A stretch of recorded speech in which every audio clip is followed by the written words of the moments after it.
Yung pinahawak mong flower sa amin, ito, tagahawak lang kami, ikaw magbibigay. Good afternoon. Para sa aking mahal na... Mahal na? Mahal na. Please sit down. Okay, and join us. Hinakaw ni Chard yung mic ko, hindi ako makapag-hi sa inyo. Kasi kasi Hindi ako kumanta eh. Thank you, hi. Bukas pa ako kakanta. For having us here. Straight to the point. Ito na.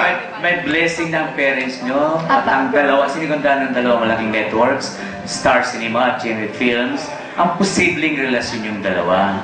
Ano po pigil for you to be together? Meron ba? In any case, bata pa kami, and once we enter into a serious relationship, parang gusto namin na that would last for a long time. And right now, kasi parang ang dami pa namin ginagawang trabaho, ang dami pa namin gustong ma-achieve, and alam namin na marami pa kami ma-invite ng mga tao. So, we want, kung ano man yung meron kami ngayon, to last for a long time. And we want to take care of it. You agree? Yes, and through the months, kahit anong mangyari, sino yung ma-meet namin, tried and tested na po yung friendship namin. Yes! Talaga. I mean, I've been here for him, he's been there for me. So, it's something na, for now, it looks like mas matagal pa siya kaysa kung magkarelasyon kami tapos masira, mag-break. Eh di wala na kami sa buhay namin pareho. So, at least now we're here for each other. And it's a very special friendship. We are very honest about how we feel, and we both see each other na yung nag-grow talaga, nag-mature. Kaya maganda rin po sa amin yun. So, nag-build ka na foundation, in other words. Oh, yes! Mas maganda. Nagpapag sila. Nagkasakit ka ng araw, tapos si Richard, sinurprise visit ka sa bahay niyo. Pero, nagkasakit ka daw dahil nahawa ka sa kanya? Sabi nung kasama namin sa bahay, nandyan daw si Richard. Sabi ko, pakitanong na lang po kung sinong nandyan. Baka may pinadala lang. Di bumalik siya. Pagbalik niya sa bahay, hindi, yung si Richard talaga nandyan.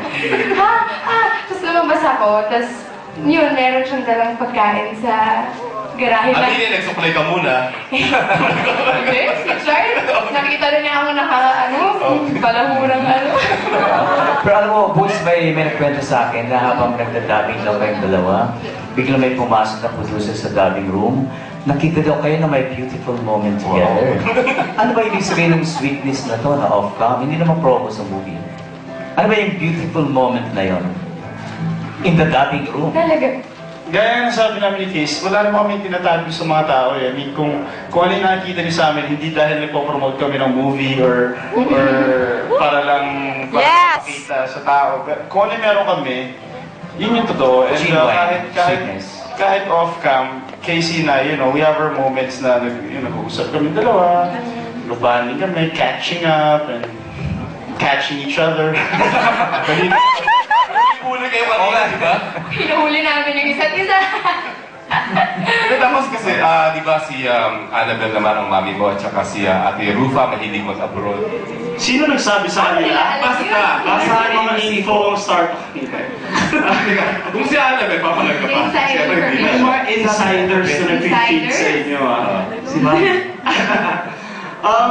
Tuwing umaalis na ako ng bansa, especially pagkatapos ng movie namin ni Case, and even before that, syempre pag nasa labas kami ng bansa, si ate at si mami tinatanong ko regarding sa mga kung anong okay na regalo, kung anong okay na pasalubong, kasi updated sila sa mga latest, sa mga fashion, ganyan. So, Especially Rufa. especially si ate. So nagtatanong ko sa kanya kung anong okay na gift kay Case. But of course, iniisip ko kung ano yung talaga magugustuhan ni Casey. Ano yung 5 things na pinabili mo? At anong meaning ng bawat isa? Na sobrang... Enumeration. Oo. Number 1? Secret na namin. Sige na. Secret na. Oh. Mayroon bang suot si Casey ngayon na galing sa'yo? Wala naman siya doon, no? Yung ano lang, pintas lang. Witness ka sa... Pinabili ba yan kay Mami Annabelle? Yeah. Kung ano yung mga regalo namin sa isa't isa, top secret na lang muna yan for now. Okay, sige. Casey, so when I met you, yung characters, yung nakarelate ba kayo noon? dalawang young people stuck in a relationship, although committed to other relationships. Committed to other relationships, but stuck together. Damang-dama niya yung characters. Oo, damang-damang. Oo, I mean, nangyayari naman. Meron naman po kaming, meron naman po kaming understanding each other. Yun nga po, we're there for each other. Siguro meron kaming mga nakikilala, meron kaming mga friends na nakikilala, and open kami sa isa't isa. Nagkikwentuhan pa nga kami about kung anong mga nararanasan namin. And then, ayun na, nagiging biro na lang minsan. Boost lang yung Meron pa rin siguro yung parang meron siyang nakilala, meron akong nakilala, pero parang araw-araw naman kami magkasama. So, parang kami yung nakakapag-usap about it, nakakahingi ng advice sa isa't isa. Kaya, yun lang. Alam mo, it really started.